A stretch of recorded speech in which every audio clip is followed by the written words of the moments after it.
Andy, I think if you want to speak up, we'll let you kick it off. Great, thanks, Ron. Thanks, Bill. And Bill, just so you know, it's like old times. I just got back from doing Dunstan carpool, so I'm sure you remember those days. Great. Thank you. It's good to see everyone. Hope everyone is staying warm. I'll go quickly here. I do have quite a bit of information, which I'll run through, and then at the end I'll put some links in the chat. If people, I strongly suggest people click on those and save those. Also want to mention that my fellow county commissioners, Leslie Dahlkemper and Tracy Kraft Tharp, are both joining us this morning. And then we all have a COVID-19, the three of us have a COVID-19 update at 8 o'clock. So we'll be sticking around a little while, but when we all disappear, we're going to work. So just so you know. Just real quick, unemployment in Jeffco, 7.9%, which compares to 8.2% in the US. So we're doing a little bit there, better there than the rest of the US. Consumer spending is down to 9.4, but that number is actually improving overall. Colorado as a whole is about 10%. And small business revenue, which I know is really important to a lot of folks. Small business revenue in Jeffco is down 43.3%. And we've seen 1 in 4 businesses in Jeffco close compared to about a 7 to 9% usual over year to year. So tough economic times. We're seeing some hopefully some lights at the end of the tunnel.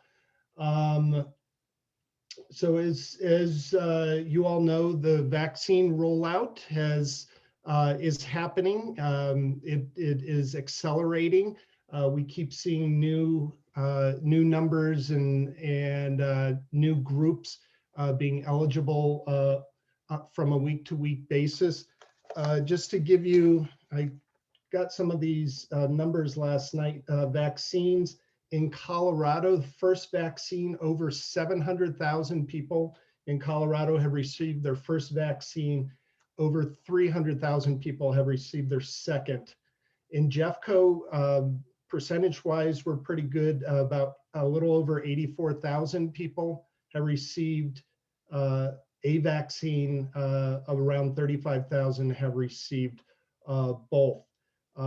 Overall in Jeffco, we have almost 18% of our population that has received a vaccine, and our 70+ population, which is a very important number, which we will need. I'll mention in a minute. Over 40,000 of our 70+. As far as our metrics, I'm sure everyone has heard that the dial, the colored dial, COVID-19 dial was changed again. And one of the big issues that was changed on it, the colors, all the numbers were changed a little bit, but one of the big things, instead of looking at a 14-day rolling average on things like number of cases per 100,000, they shortened that to a 7-day. And so Jeffco is now in the yellow on the dial, which is great. And we are getting really, really close to blue. So our positivity rate, 3.2%, it just needs to be under 5% for blue. So we're there. We are hospitalization rate, we have 11 days of stable or declining. So that's good. And the last metric that we need to hit to be in blue, we have to be at 15 to 100 cases per 100,000, and that's averaged over the 7 days. Right now we're at 107.5 over the last 7 days, and that's been mostly dropping. So we're really close there. So that looks favorable. And we're hoping to do that. Vaccine rollout continues. One thing I want to also stress is that testing is still very important, and anyone showing symptoms, please get tested. There are a lot of people that need to get tested on a regular basis anyways, and all of those numbers matter in our positivity rate, of course. But if you are showing symptoms, please go get tested. And there are several places right here in Lakewood, Colorado Christian University, the fairgrounds. So with that, I think I've hit the big things for you. If there's a little more time, I have more stuff, but I'll let you get rolling. Thank you, Andy. Thank you for those positive trends. Leslie, anyone else want to speak up from Jefferson County? Just a good morning to everyone. We did hear from SCFD yesterday. 40 West receives SCFD funding. They also shared with us how hard the pandemic has hit our arts organizations, and they're working incredibly hard on our behalf. Just a quick footnote to Andy's excellent overview. Just thought of that this morning to share. So Thank you. Anyone else before we move to Lakewood? Okay, I know we have at least one council member here. Sharon, you have anything to add? I'll go. Oh, we have two council members. I think that's what Bill was saying. Go ahead. Okay.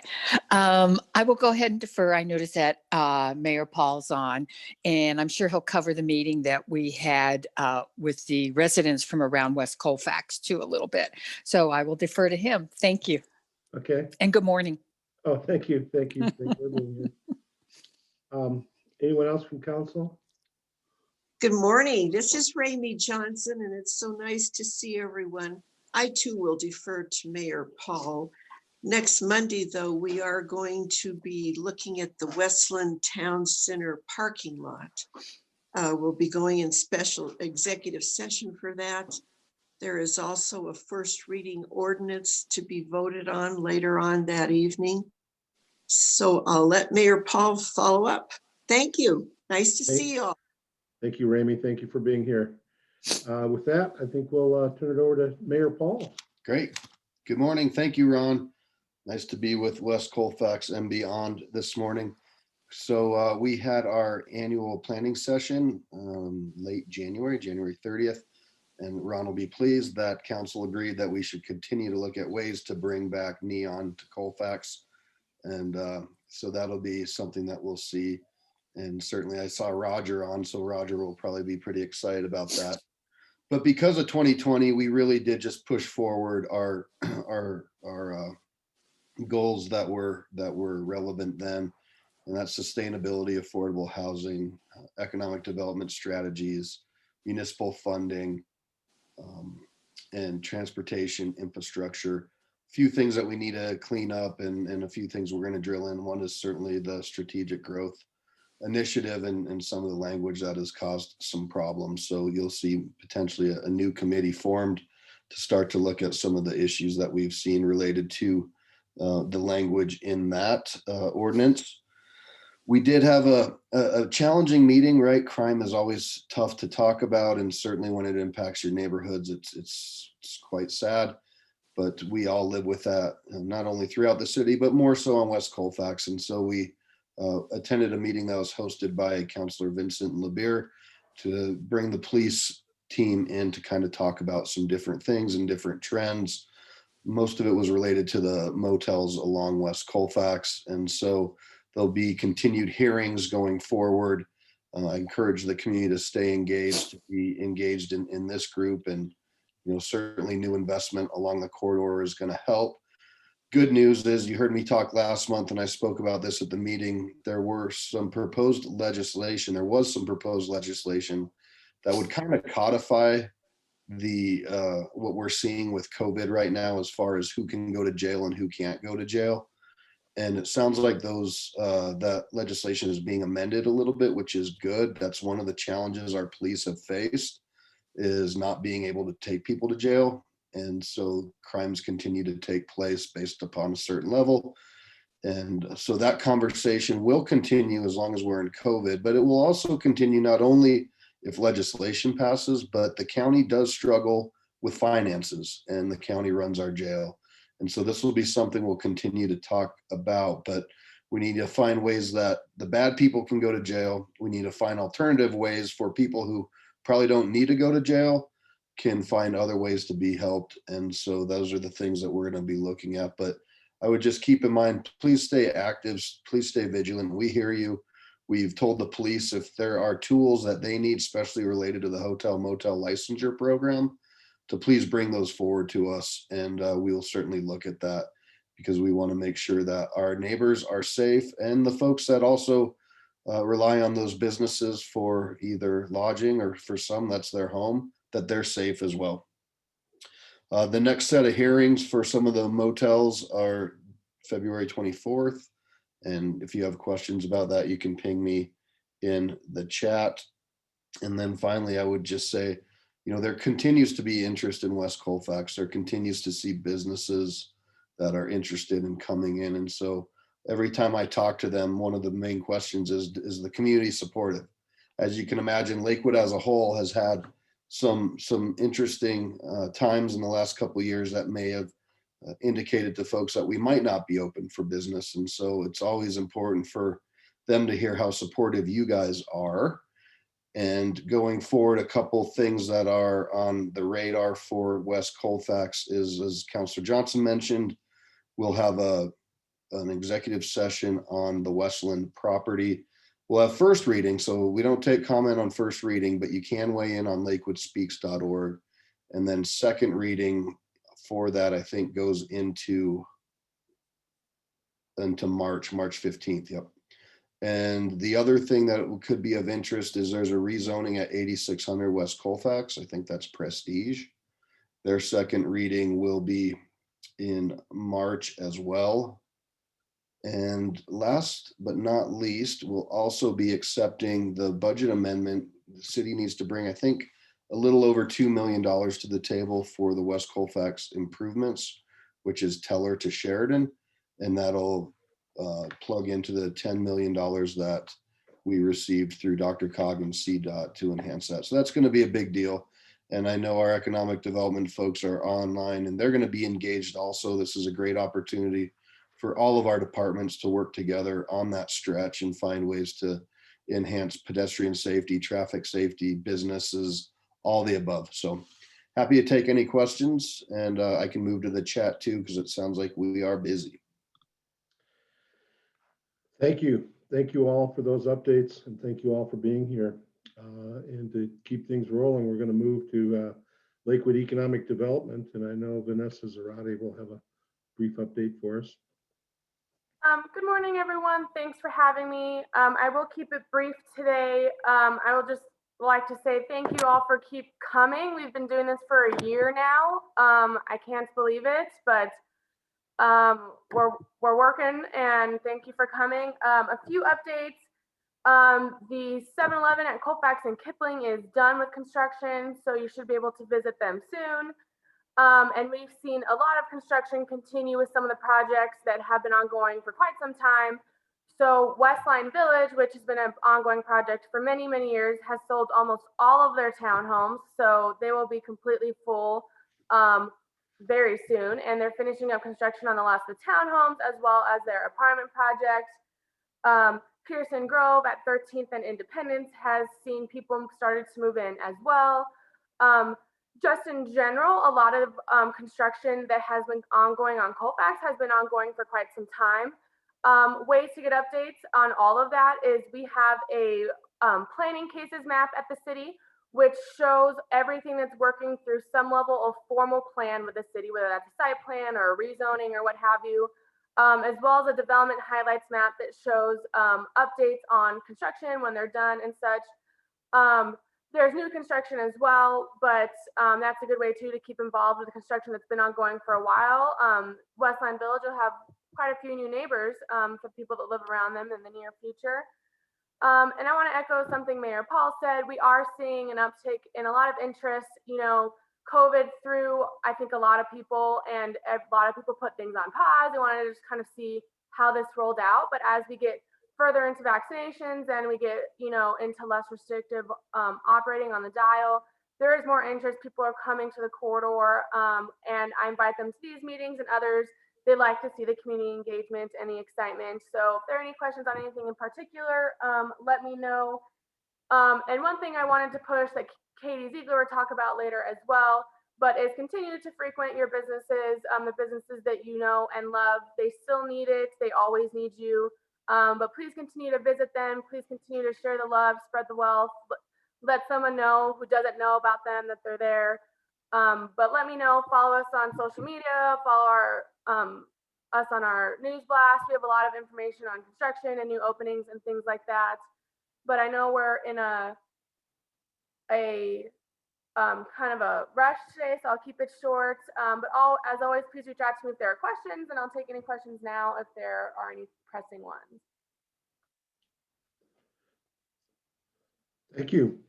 Thank you. Lots happening. It's nice to parallel as we're bouncing between blue and yellow versus bouncing between orange and red. So that's a good thing that will help the overall cause. With that, let's move to 40 West Arts, and I think Liz Black is with us this morning. Hi, everybody. It's so great to see all of you. I also cannot believe it's been a year of these virtual meetings, but I'll keep it brief as I know we have a big program today. So the district, lots going on in the district as usual. We have an exhibition that's currently up, but in March, 40 West Gallery, alongside many of its other galleries, will be launching into Month of Photography, which is a Metro Denver-wide effort to bring photographic arts to our community. So many of our galleries have exhibitions going on, including 40 West Gallery. You can see those throughout the month of March, so I encourage you to check those out. You will also probably start to see some wheat pasting of big photographic works on the south-facing wall of our gallery. So definitely come to the district and check those out. We are also launching a virtual internet series for artists and creatives, but really it's available to everyone, all of you included. So on Saturday, March 13th, Katy will be kicking off that series with a wonderful virtual workshop on maximizing your sales and maximizing your presence online.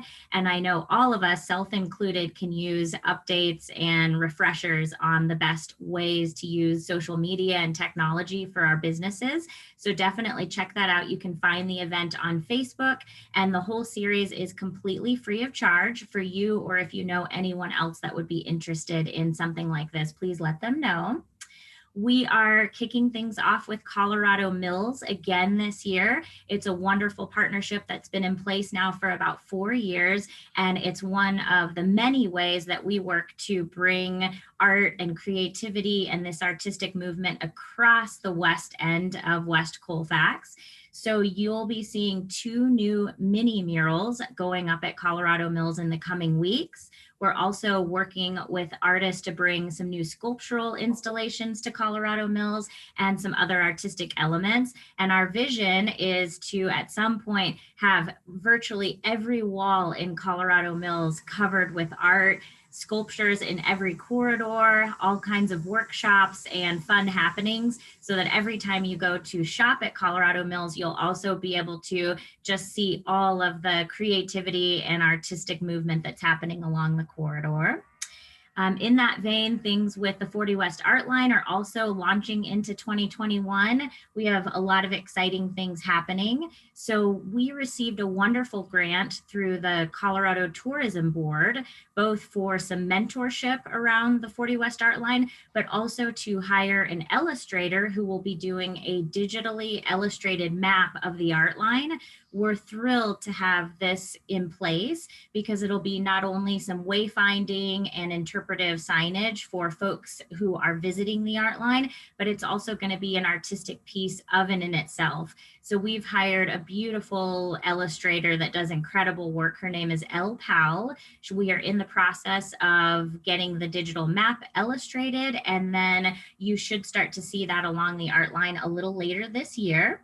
And finally, just in my last 20 seconds, I want to say that it is the 10-year anniversary of 40 West Arts. So yes, give yourselves a round of applause, right? Woot, woot. we have been in existence for 10 years now, and it is such a testament to every single face that I see on this screen today and all of the work and commitment and passion that you have provided to us in keeping us strong and alive and active and growing over 10 years now. So truly, this community has done such great things together, and I am so proud to be a part of it. And our official 10-year anniversary is July 11th, but you'll start to see some really fun programming and social media and different things being implemented starting around April all throughout the summer. We may be reaching out to some of you for a brief video testimonial of what 40 West Arts has meant to you over the last decade. So stay tuned for more on that, but I wanted to just share that incredible accolade with all of you first and foremost. So happy 10 years to all of us. Thanks, everybody. Oh, thank you so much. That makes my day. And thank you, Liz, for the role you played in it. Let's move to the West Colfax bid, and I think Kevin Yoshida is here to give us an update. Yeah, thanks, Ron.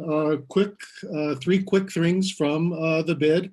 We're focused on the Safer Main Streets program, so deeply engaged with that core team and getting that project off the ground. So the big part of our program today, you'll do a deep dive and get more info on that.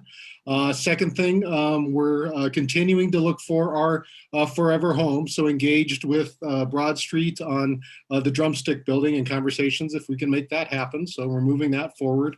And third, our vision implementation group it's in its fifth of 6 meetings coming up tomorrow at 11:30. If you're one of our ambassadors and engaged on that front, you'll get an email later today. But check out bid.westcolfax.org/2040, and the Zoom info is already posted there if you're anxious to get that in your calendar. But we've been making great progress on that. There's lots of reports to download on the previous 5 meetings, and we'll look forward to seeing some of you tomorrow. Anything else, Bill? No, that's it. Thank you, Kevin. We look forward to the next meeting of the vision group tomorrow, and we'll move that forward too. So congratulations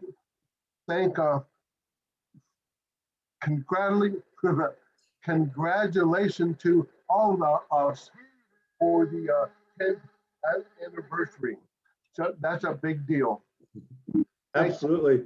Hey, and before we go to West Metro Fire, Bill is our pin model this morning. He's sporting our new WCCA pin that Katy helped us design. And when the gallery is open, you can stop by and pick one up. But we think it's a wonderful way to show that you're part of our community association. It just, I think it's wonderful to put the wheel together with the WCCA marker. So, and it looks great on that blue jacket, Bill. Let's move forward, and I know we have someone here. Cassie's here from West Metro Fire to give us an update. Good morning, everyone. Great to be here this morning. I'm going to keep this really brief because I know we have a full agenda today. Wanted to quickly give you an update on the Morrison Road fire. I'm sure you all saw that in the media.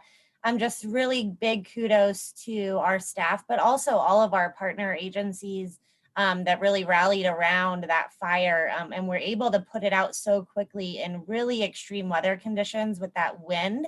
I know Dave Schaff was there taking pictures. Thank you for that. That was a very extreme event. We are very, very fortunate that no structures were lost. I can't tell you how close the fire was to the homes there on the east side. So really big kudos to our staff. Please follow West Metro Fire on social media. Twitter, Instagram, and Facebook are really great ways to get updates about what's going on with the fire department. But if you have any questions, please reach out to me. I'll throw my email in the chat. But thanks for everything. Talk to you guys soon. Thank you. Thank you, Cassie. Thank you for being here with us. Do we have anyone here from Lakewood Police this morning? Okay, we do appreciate them. They're typically here, and we very much appreciate what they do in our community. With that, we're going to move into our programs, and I'm excited because first on deck we have Roger Wadnell, who's going to talk to us about the West Colfax pedestrian project and kind of the next steps. Mayor Paul mentioned a little bit about that in his comments. So with that, we'll turn it over to Roger and get into our program portion. Great, thank you. Thanks much, Ron.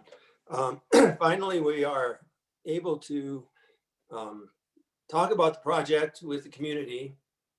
And really, this is the Colfax Safety Project. And I can't stress enough that the intent of the project is to improve pedestrian safety for all pedestrians, all users in the area. And we were very fortunate to get a $10 million, I'll try to not use too many abbreviations, Colorado Department of Transportation, CDOT grant to address this issue. And the reason the project received the grant, and it was the highest ranked project of 44 applications for about a $50 million pool, was that there are some significant safety issues. And we'll talk about that today. And the point I'd like to make is this really is our first step to talk about the project with you all and with everyone. So there'll be plenty of time to get input. This is very early on, and the short program today will include, I'll give a bit of an overview. Matt Duncan and Roger with the Comprehensive Planning Division, and then Matt Duncan with our Transportation Division will talk about some of the safety issues, and then Ann Kuchenmeister with Michael Baker, who is our consultant, will talk about how to get involved. And certainly there are many opportunities to get involved in shaping the project. But I'd like to kind of back up a little bit to put this in context. We have really been working on this issue for about 5 years. It was part of the 40 West, the West Colfax Vision Plan that was adopted in 2015. And that was to look at safety and look at what we call complete streets that serve not only vehicles, but pedestrians and all users. And so initial discussions, we started talking with Bill and the bid and Kevin to see if the project was feasible. Kind of looked at the whole section of Colfax and the fact that the section between Teller and Sheridan has significant, and Matt can touch on this, a high level of crashes that involve pedestrians getting hit by vehicles. But we looked at it. We hired a consultant to look at feasibility. This was in 2016 and 2017. We had a feasibility study that really looked at transportation. How would some of these changes that we're looking at affect traffic flow and things like that. We had numerous discussions over the past couple of years with the Colorado Department of Transportation. It is their street. Colfax is a state highway. So there was a lot of groundwork that needed to be done to even move to this point. And we also were fortunate to get a grant from Dr. Cog, Denver Region Council of Governments, for $120,000 to do the feasibility study and to do public outreach. And that's where Michael Baker and Ann will talk about that.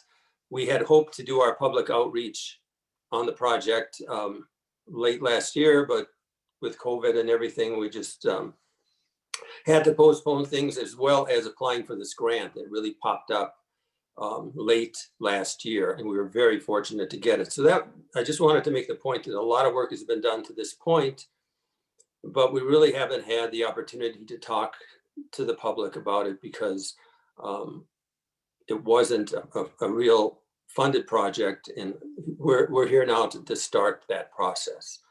And like I said, I think safety, we can't stress enough, safety is the basis of this project, but it can be a transformative project in terms of making Colfax continue to function well from a transportation standpoint for vehicles, transit, which is obviously just 2 blocks away, and pedestrians. So there is a great opportunity to do that. The project itself, and we'll get into it a little bit, but we're really looking at a lot of changes to make it safer to cross, to make it more of a pedestrian environment. There could be lighting. We'll talk about pedestrian crossing signals. Matt will talk about that. Definitely sidewalk improvements, landscaping, working closely with 40 West Arts to incorporate art. And art can be a function to make it safer as well, to draw attention to where to cross. So certainly there'll be a lot of other types of improvements. We're looking at bus pullouts, bus stop amenities, and actually repurposing the outside lane. And we can talk about that a little bit further as well. We recognize that Colfax is 4 lanes to Sheridan in Denver, and then it becomes 6 lanes in Lakewood. So that's basically, the overview. We'll get into a little more detail. But, like I said, this is a beginning of a conversation to determine how this project will play out in terms of design. And I want to talk a little bit before we get into a little bit. And once we got into Arkansas from Louisiana, 49 was, Okay, I don't know what that was. Anyway, the schedule, we're starting our public involvement. This will need to go to City Council, as the mayor mentioned, as a budget exception for the match. And that will occur February and March. Then, we will start the public involvement process starts now and will continue for the next several months throughout the year.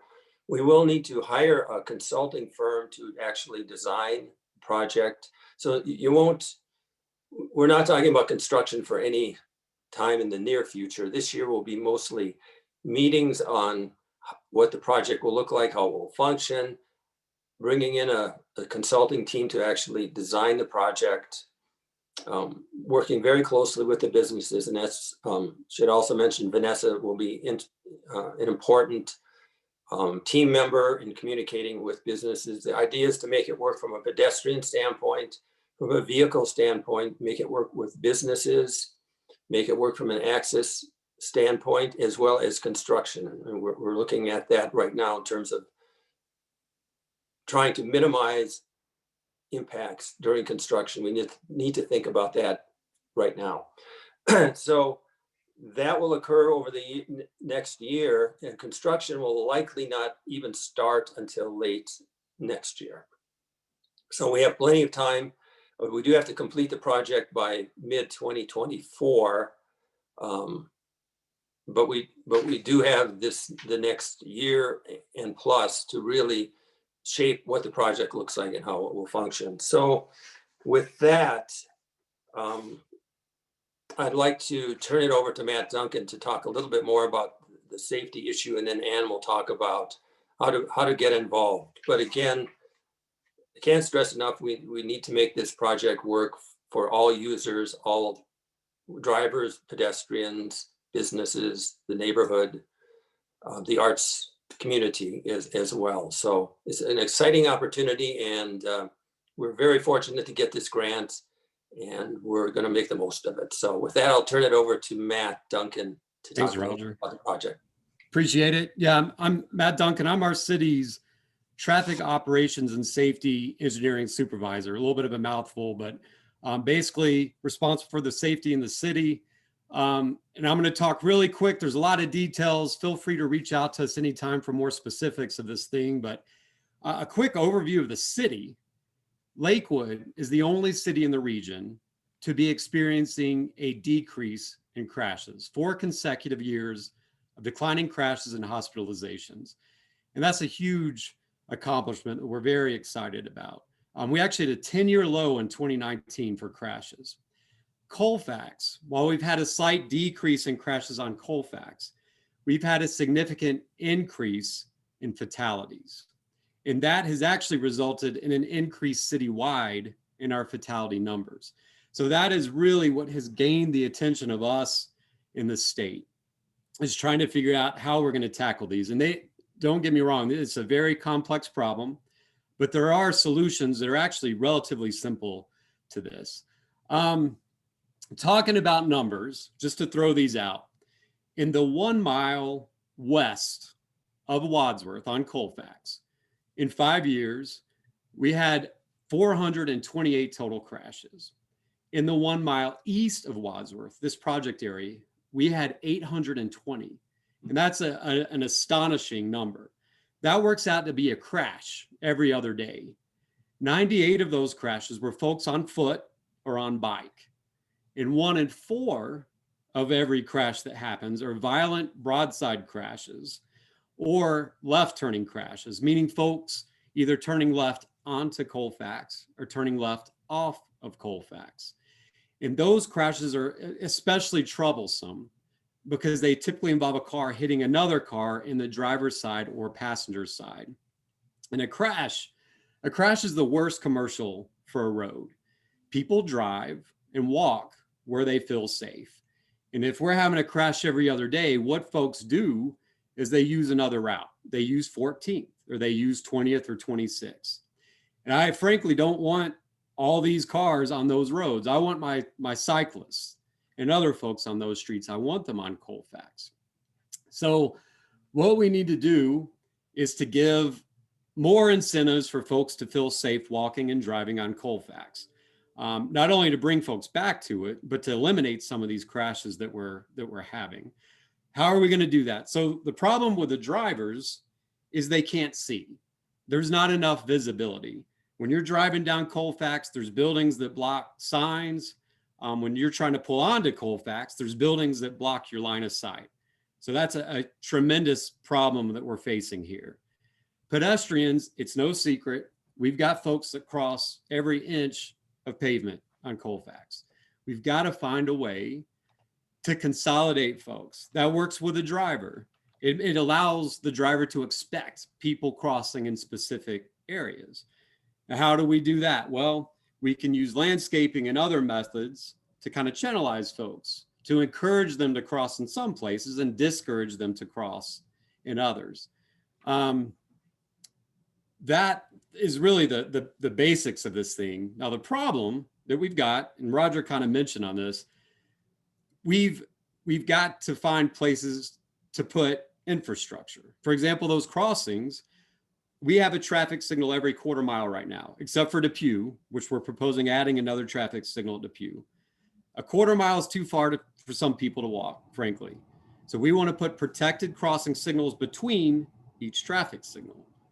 And what that means is a pedestrian will never be further than about 300 feet from a protected crossing. But again, we need room to put these things. The city and the state, we own nothing behind the curb in most places. And we obviously can't hang signals from the sky. We need land to put these things on. We need room to put crosswalks because we need to connect the ADA ramps, for example, and the signal poles together. So that's where we come in and looking at being creative. It makes no sense for the government to come in and buy a bunch of land and buildings to put these things in when we start looking at the efficiency of the pavement that's on Colfax today. We know that that third lane today is rarely used by a motorist to get from A to B. They don't feel safe in it. It's a rough ride. The sight distance is awful.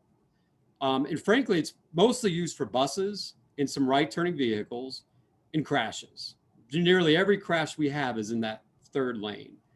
So taking that 15 feet, we started looking at this. Maybe we use that 15 feet to pull buses out of traffic still, but we also use that to put in well-lit sidewalks and maybe a grass strip or something to protect pedestrian from vehicle, to bring back that element into feeling safe.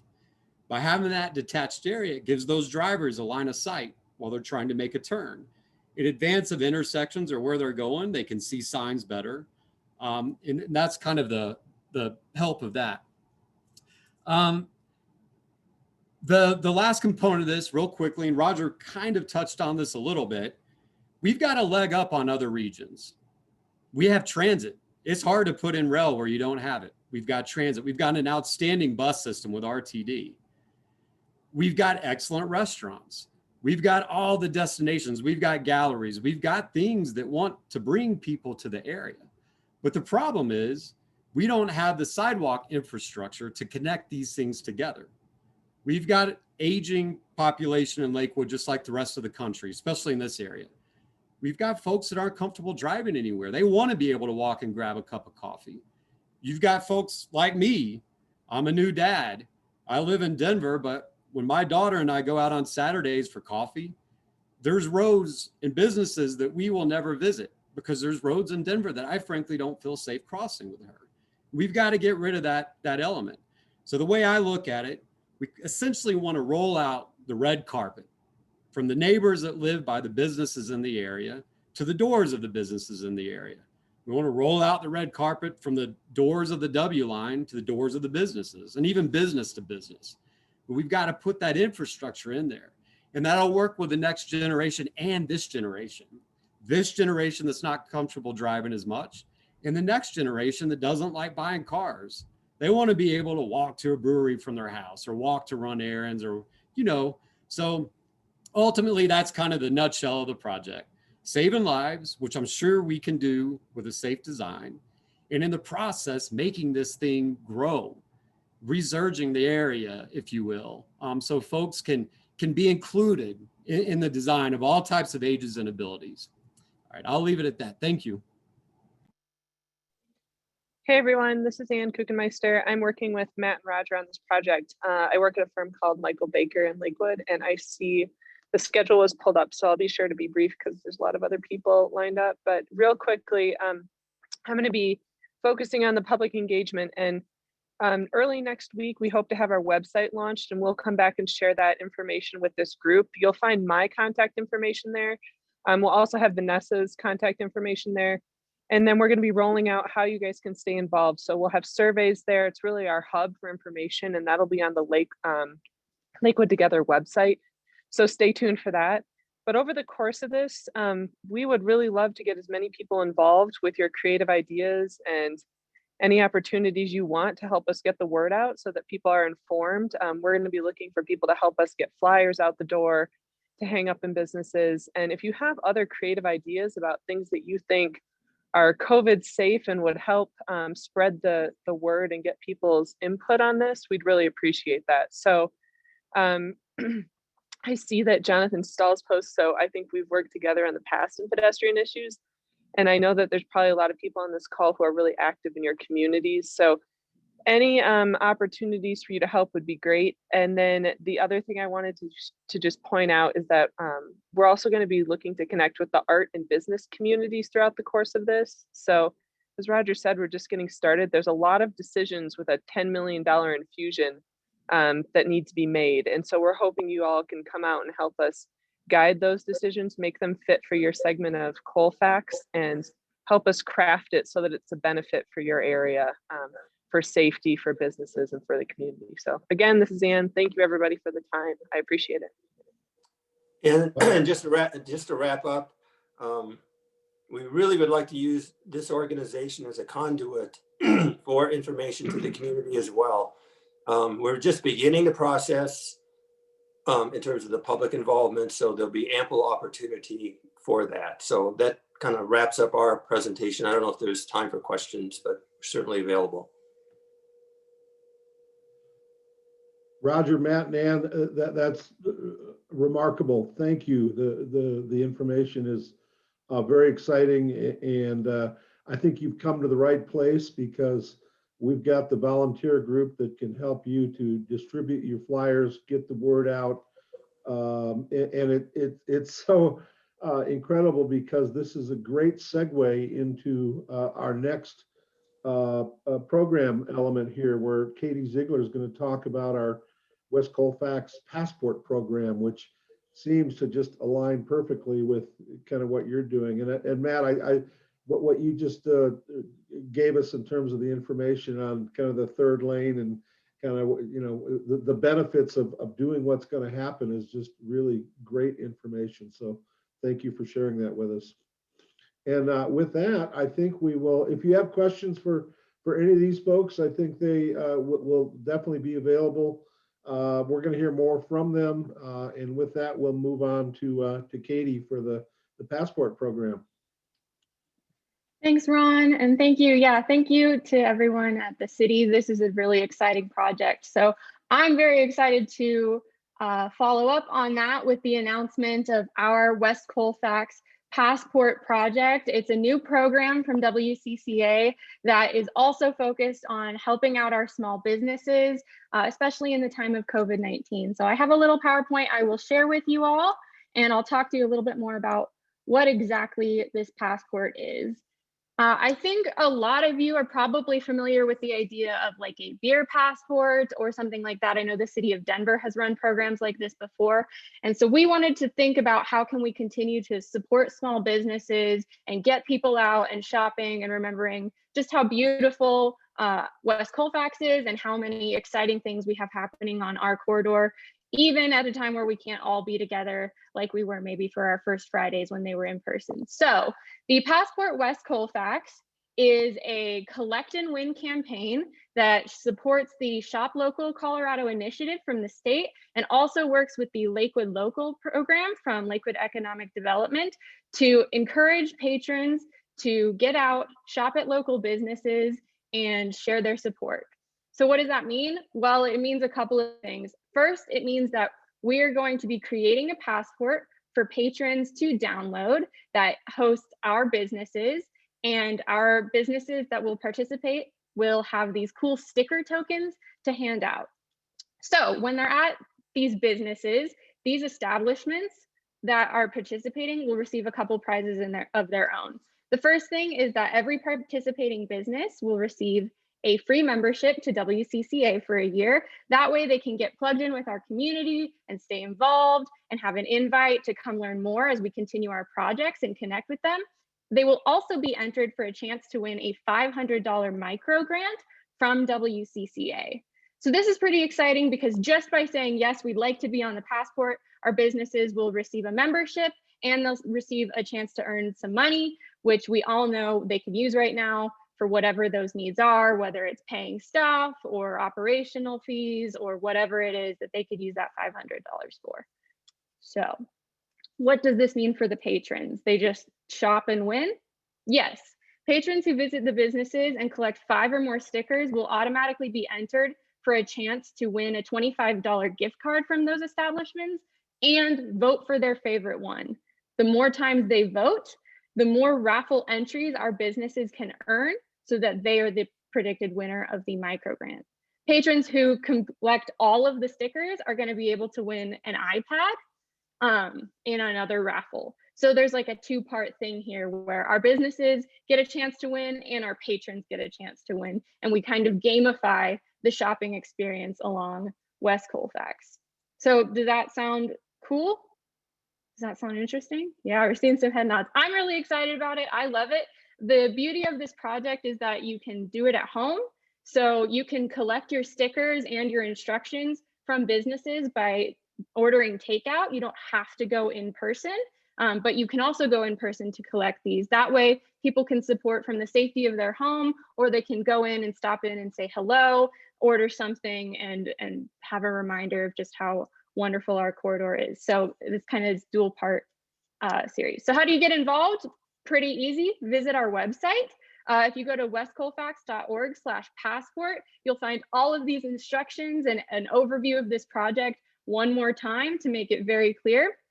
Businesses can apply to be a part of this program until March 3rd, and patrons will start shopping April 1st. It'll close April 30th.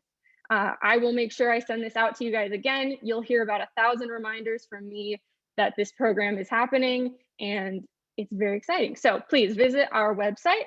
So again, the takeaways on this, reminder, if you know a business that would be interested in applying to this program, send them my way. Their deadline is March 3rd. It's free to apply. They'll just fill out a little form and send us their logo so we can make them a custom sticker to collect along the passport.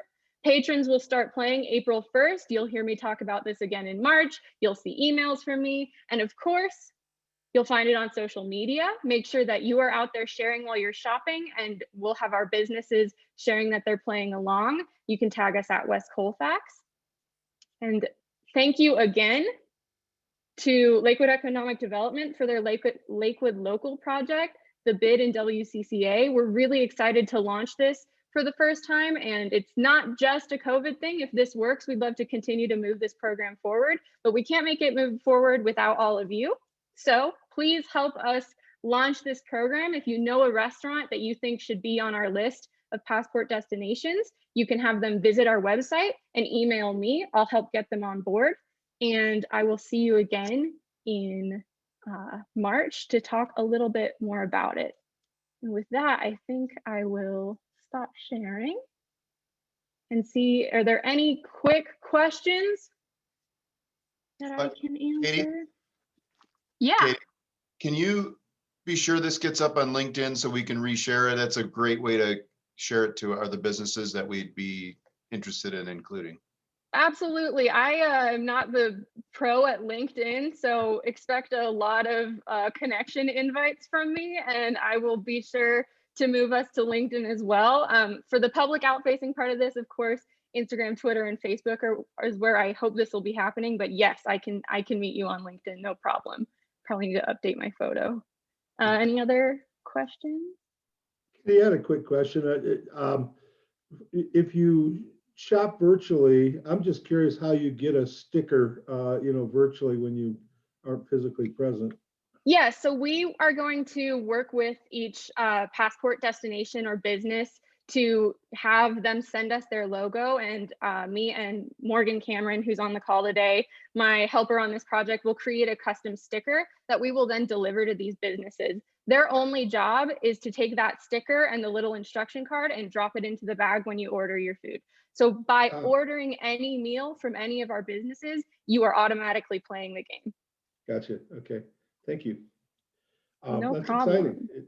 It's a perfect timing for this, and sounds like we need to get the word out to get as many signed up as possible by March 3rd. Thank you for coordinating all that. Next on our program is Chris Elsey, who's the CEO of My Prime Place, and I'll turn it over to you, Chris. Okay, well, thank you, everyone. Can you hear me okay? You're a little bit soft. There's a way to. Well, I've got a presentation to share with you here. Let me do that real quick.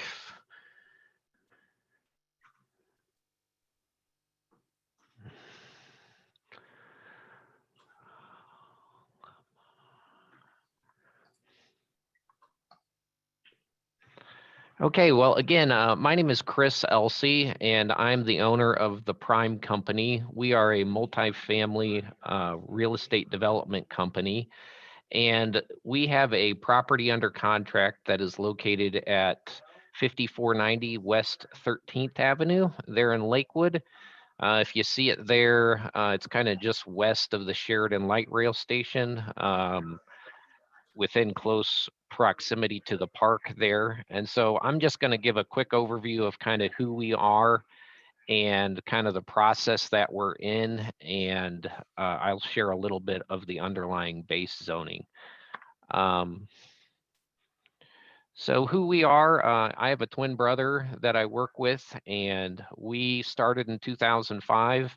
I actually grew up in South Denver, close to Littleton High School. I went to school out at Kansas State, and that's where I currently live in Manhattan, Kansas. It's a college town 2 hours west of Kansas City. But we are a vertically integrated multifamily development company. So by that, I mean we have our own in-house architecture company. So we design the project. We act as our own general contractor. So we build it, and then we hold on to the properties and manage them as well through our management company, and that's Prime Place. And so we actually have properties in all 4 time zones. The furthest east we go is Columbus, Ohio, and we've got stuff out in California. Here's just kind of some scope of some of the projects we've done in the past. Minneapolis, Stillwater, Oklahoma, Lincoln, Nebraska. Here's just kind of a typical unit finish. We've predominantly, we kind of started in student housing. We're doing market rates apartments as well, and we do have some affordable housing as well in the projects in California. We are doing a project that's kind of similar, I guess, a transit-oriented development down in Inglewood at the Oxford and light rail stop, Oxford light rail stop, and we've already started on that. This is kind of an old photo here with the there's no snow on the ground there. But again, so the current site is, we have it under contract, and it's currently a staging area for a concrete contractor. There's also a single family home that is in the northeast corner that's actually included in the property. So it's kind of a triangular shaped site there. And with the strategic growth initiative, if you want to build multifamily here in Lakewood, you kind of have two avenues. And so one is pursuing a blight designation. And so we engaged a matrix design group to pursue to do a blight study for us. And they've actually just completed that and have submitted it to the SUDS, to the city. But there's, I think, 13 independent conditions of blight, and this property has 8 of those factors, and you can kind of see them here kind of outlined. You know, it's basically a deteriorating structure, unusual topography. There's kind of some funky things going on with the streets on 13th Street around this property.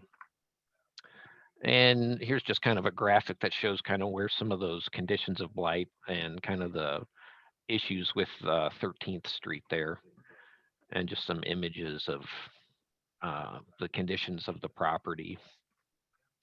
And so we are wanting to pursue, you know, the blight designation. So is where that's at is it's with the city, and then that would go to city council for them to vote to either say the property is blighted or not. I would anticipate that happening here in the next couple of months, hopefully to go before council.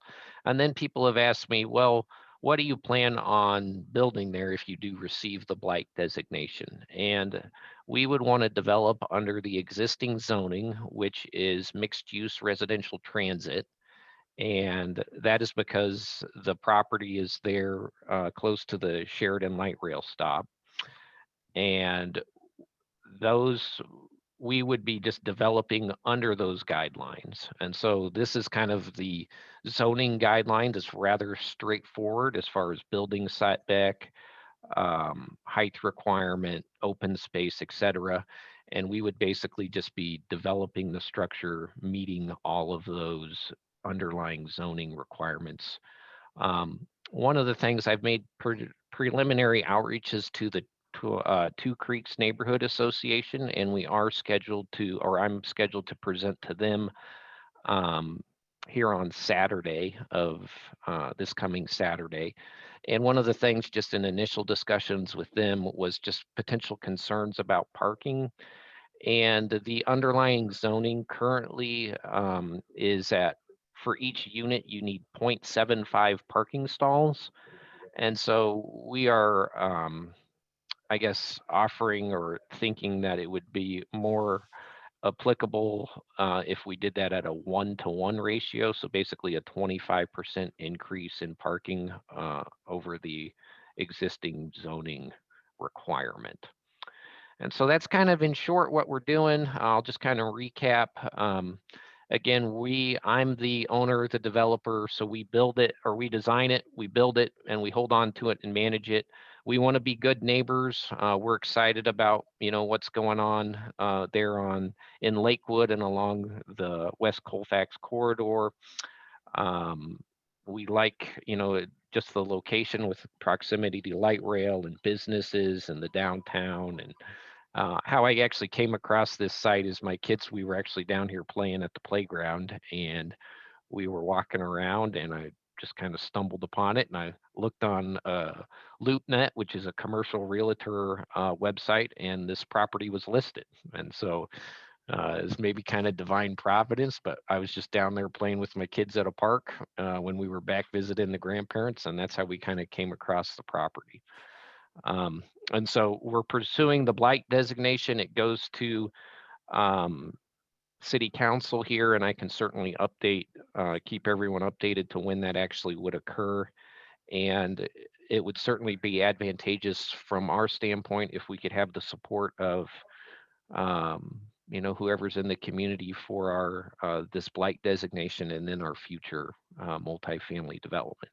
I did put my contact information there in the chat, so you can feel free to reach out to me via there. My cell phone and my email address is in there. And so with that, I know you guys have got lots to discuss, but I do appreciate your time.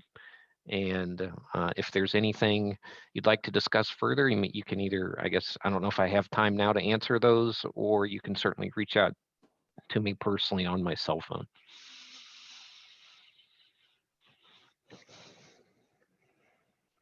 Thank you, Chris. Thanks for being with us today, and don't be a stranger.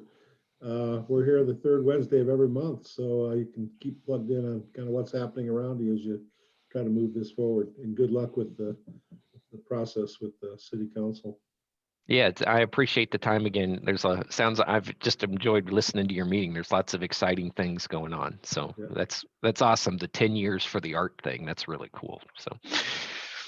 Well, it's good to have your perspective, because it looks like you've been in lots of communities around the country. So you probably have some things to offer us in terms of kind of best practices as we try to move the community forward. With that, we'll move to our next program item, and we have Alexis Vogan here, who's going to talk about the Lakewood's Sustainability Awards.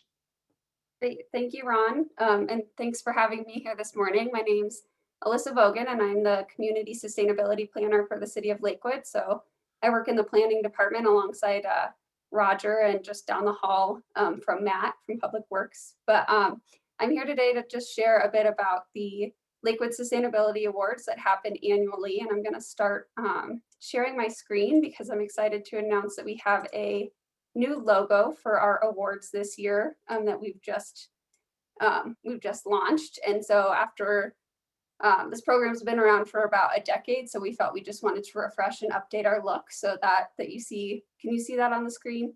Yep. So that's our new logo that was designed in-house. And so just a bit about the awards. They were created in 2008 to recognize leadership and sustainability in Lakewood specifically. And these were initially meant to recognize internal Lakewood employees for sustainability related projects, but the awards have since shifted, and now Lakewood residents, businesses, organizations, and youth groups are all eligible to receive sustainability awards. There are 5 categories that nominations can be submitted under. But this morning, I'm going to focus on a new category that we just announced, which is the business innovation category. So I'd be happy to answer questions about the other 4 categories, which are community, legacy, eco-employee, and then our youth award, which is Defender of the Planet, at the end of this, or if you want to email me. But today I'm going to focus, like I said, on the business innovation. So in previous years, businesses have won under our community category. We introduced a business category, I think 2 or 3 years ago, and didn't receive any nominations. So then we got rid of it. And of course, the year we got rid of it, we got like 14 or 15 nominations for businesses in Lakewood. So we've decided to re-announce this and keep this category, and it recognizes businesses and organizations for commitment to innovative, keyword there, innovative sustainable practices, operations, governance, and services in Lakewood. So we are looking for specific projects or programs that fall under one or multiple of these achievement areas that are listed on the screen, and eligible projects are those that were completed in 2020 or are expected to wrap up in 2021. And nominations are evaluated on a set of criteria, and these include innovation and creativity behind a project, as well as the positive impact that it's had on the environment and or the quality of life for Lakewood residents.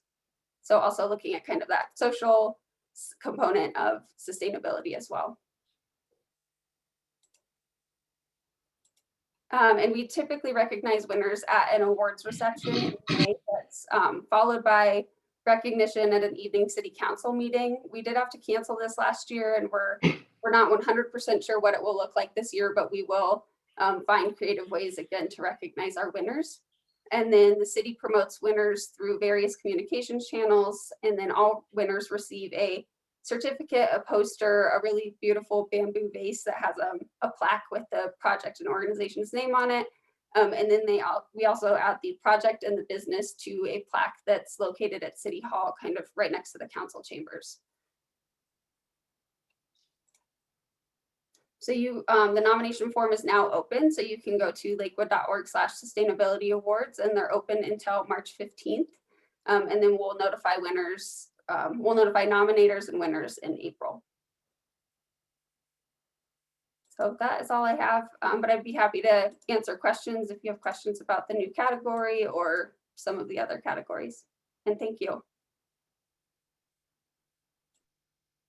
Thank you very much for being with us today. We appreciate it. Your puppy too. Thank you. I'm going to provide as our next item on the program just a couple of brief updates on what we call the PPP program, the Paycheck Protection Program under the CARES Act. I think many people here know, but I'm a CPA with a practice located in Lakewood, and we've been dealing with the CARES funding for the COVID relief for helping clients to navigate that territory. There's a new round of PPP funding. We refer to it as PPP1 and PPP2, Paycheck Protection Program. They've just started processing the applications. And I'm going to be getting Katy some items to put up on our westcolfax.org website later today. And I'll put my contact info in the chat box if anybody wants to talk to me directly. There's so much in it that I can't get too deep into it, but I want to point out a couple things. One, there's enough money to fulfill all the applications. The money ran out in the first funding round, in the spring and early summer last year, and I think some people have been asking, like, if I qualify, do I need to get an application in? I think you need to kind of assess whether you qualify. One of the main criteria is if your revenues have dropped more than 25% when you compare a quarter of activity in 2020 to the same quarter in 2019. So for the PPP2 loan process, you need to assess whether or not you meet that fundamental criteria. There's some other facets in terms of some nonprofits qualify for this round that didn't qualify before. There's a little bit more funding available if you're in certain categories like restaurants and hotels. And the SBA just put out a Q&A that's about 20 pages that gives us and our clients the information on how to calculate, how to do the math of comparing one quarter to the other quarter in terms of the accounting nuances. The other thing I'll mention is there's a separate program called the Employee Retention Credit, and I'll get Katy some information on that. It's a separate benefit where you can get a credit against employee wages if you qualify because your business was closed or you had a significant drop in activity. And you can't do both. You can do one or the other. We're helping clients to evaluate because some clients are actually better pursuing the employee retention credit than the PPP funding loan. So it's one of those things that if you qualify, you might want to go through the process. So there's a lot of complicated tax rules and criteria. that I probably lost a few people.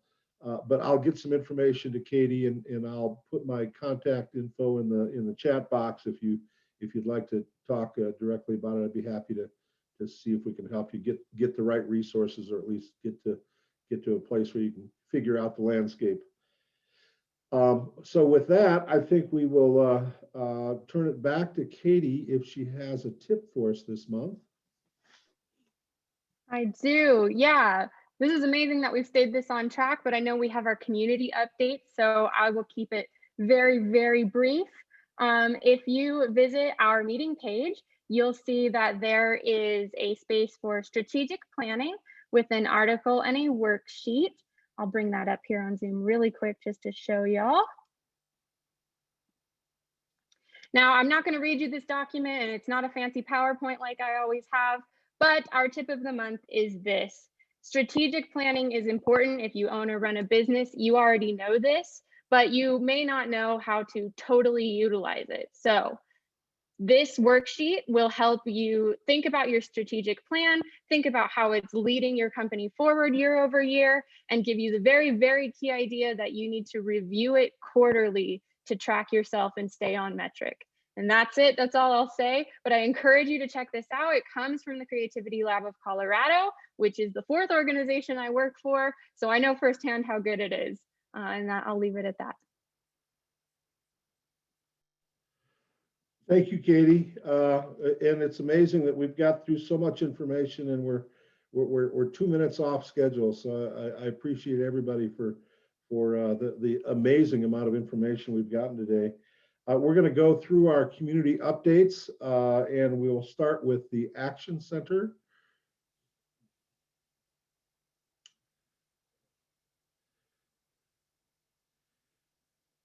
We have anyone here? Bill, this is Cindy. Okay. There's not an employee from the Action Center. Just a reminder that the Action Center has opened up their clothing bank in the place where they had their holiday gift shop, and that's at the northwest corner of Colfax and Wadsworth. So they are now accepting donations for clothing other than just winter clothing. And so, but you donate those at their normal location at the dock off 14th and Estes. But just a reminder that they've just recently opened up the clothing bank. Thank you, Cindy. And I drive by the Action Center often when I'm either coming to work or going home, and it's incredible to see you can see the benefit that they provide to the community just by the line of traffic that's waiting to get in to either drop off or pick up. So incredible support for the community. Lakewood Arts, anyone here from Lakewood Arts today?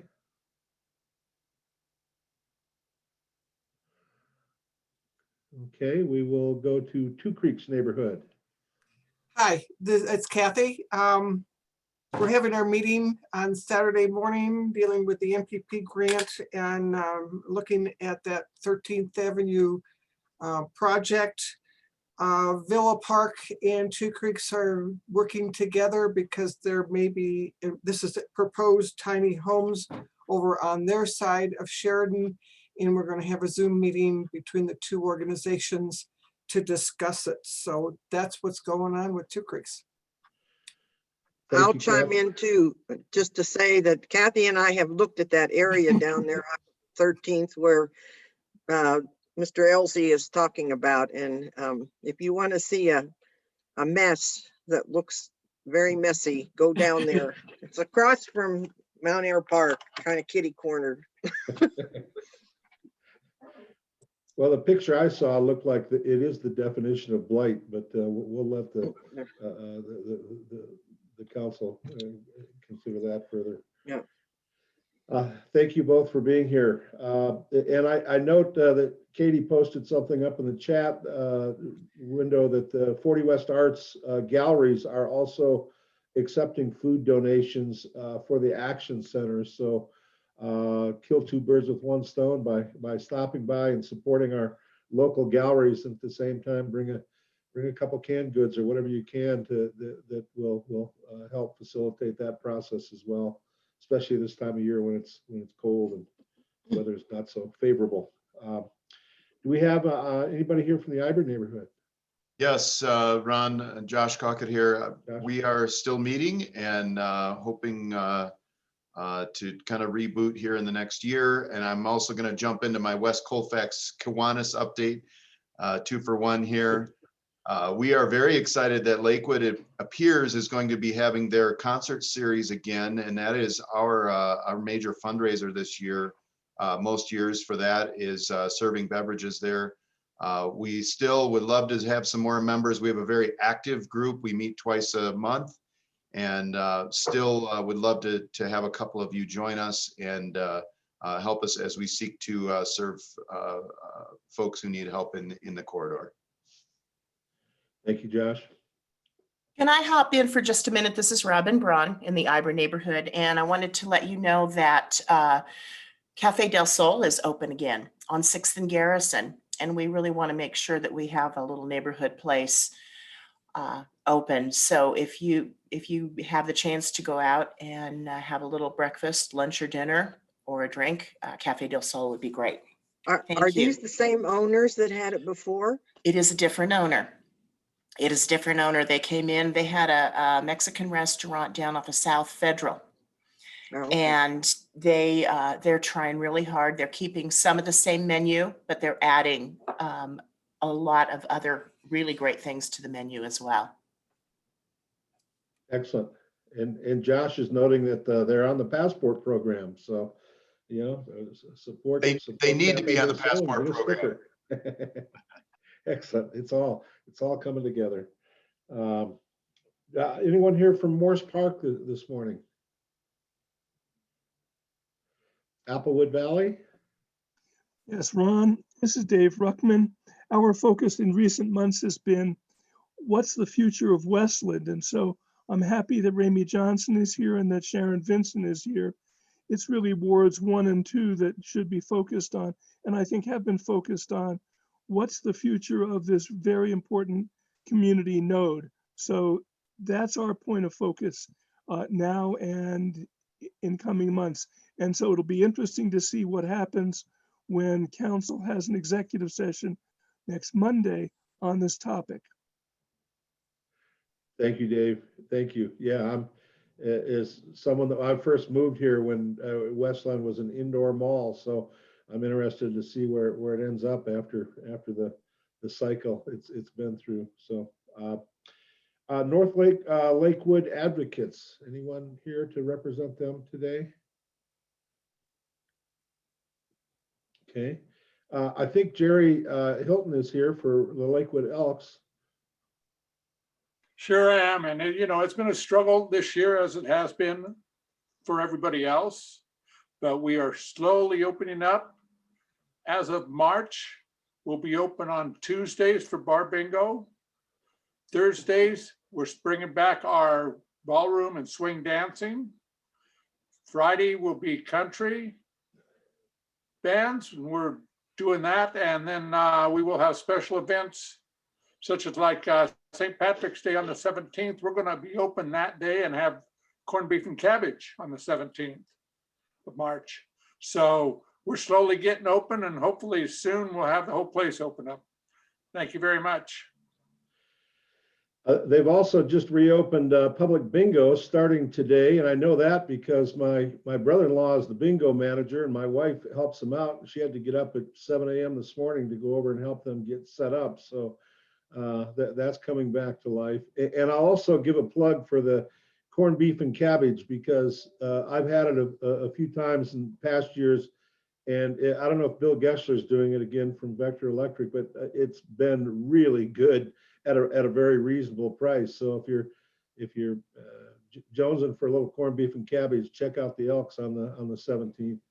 Yeah, and I believe Bill is taking care of that for us because we do the brine 10 days before the day, and then we cook it. So it's awesome. Yeah, and a place to get out and see some live music as well on Fridays when they're having some live music come in, and they're social distance. They're very strict complying with everybody's getting a temperature check, so it's a safe place to come for that. Thank you for that. West Metro Chamber of Commerce, anyone here today? Okay. Jeffco BRC, probably not. I think they're done for RIMCAD, Rocky Mountain College of Art and Design. Josh covered West Colfax Kiwanis. Is there any other community updates that we haven't mentioned or have on the list? Ron, I think you missed Daniels Welchester. Oh, I think sorry about that. Yeah, I did. So thank you. So we're pretty quiet over here. We too are watching and hoping that the Westland Shopping Center develops into something wonderful for West Colfax. But I did want to mention that the Lakewood Legacy that works in conjunction with the city doing grants for our local nonprofits. We have opened up the application period and it's open through March 1st. So please mention this to your favorite local Lakewood nonprofit. I put into the chat box the link to the city's website where you can find more information and you can get an application. So please have your local nonprofit submit something, and we'd like to get that money out to the people who need it. Thank you, Diane. And thank you for being here. I'm looking at the chat. We may have Leslie here from Lakewood Arts and you put some information up, but if you want to say a word or two, we'd welcome that. Good morning, everybody. Sorry, I stepped away at the wrong time. Lakewood Arts is having their annual art supply sale. It's been really going awesome. Lots of folks have stopped by, lots of folks have donated. Still looking for donations. It is our fundraiser and we would appreciate if you have a chance to stop on by. Lots of gently used art supplies. Help us out and we look forward to seeing you. Thanks. Thank you. Thank you, Leslie. Thank you for being here. I also see that we've got some information posted up for West Metro Chamber with some links to some of their programs and memberships. So check that out. And Madison has given her email as well. It looks like maybe her audio isn't working this morning. So take a look at that if you have the opportunity to do so. Anyone else from community organizations? Ron, I'd like to. Yeah. This is also our first month of doing our business highlight, which if you read our newsletter, I'm sure you saw, Mint and Serif will have Dave Palmer at their shop on First Friday next month. So be sure to check that out. And if you are not receiving our newsletter for any reason, it's because you're not clicking our links. So when you go back to your inboxes today, go find the newsletter, click any link in it, make sure you add info@westcolfax.org to your whitelist or to your contacts, and stay tuned for looking out for our newsletters because I'm going to be adding some fun games to make sure you guys continue to receive those. And if you have any problems or you don't see it, email me, I'll forward it back to you. I just saw that was a little bit of a hiccup and I wanted to solve it. Excellent. Excellent. We have just a couple minutes left in the today, and I would like to do what we did last month. If there's anyone here that is new that hasn't introduced themselves, we've heard from Chris and a few others. But if you're new and this is your first meeting, we'd welcome you to speak up and kind of introduce yourself and welcome for being part of our meeting. I could go first. Good morning. My name is Amy Davis, and I work with Hoyer Senior Placement. And I am a Lakewood resident for a long time, and just wanted to let you know that I work with families who are transitioning their parents, or I work with seniors as well.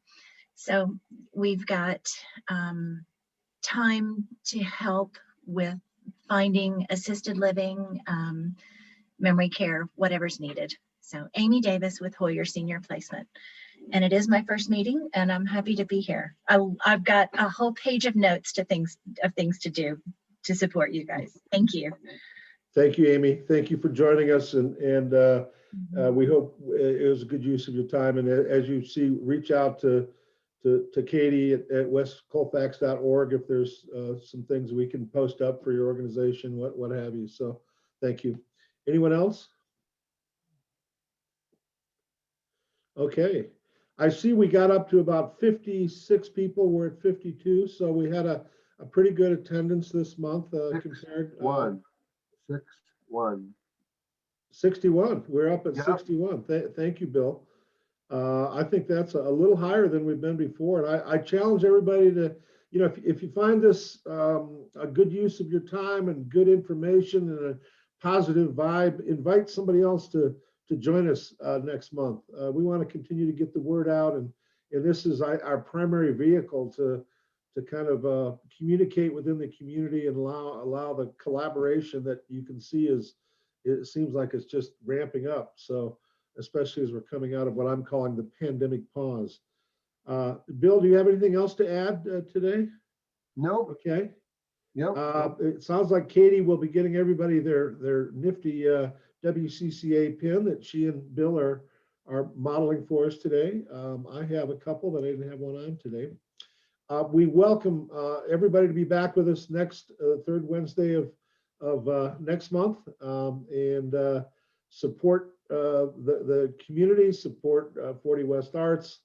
And with that, I think we're about 2 minutes early. So we will adjourn the meeting and have a great rest of the week. Stay warm. Great job, Ron. Bye, everybody. Bye. Bye.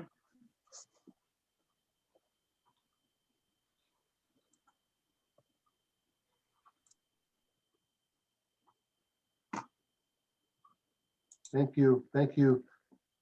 Thanks, Bill. Nice job, everybody. Take care.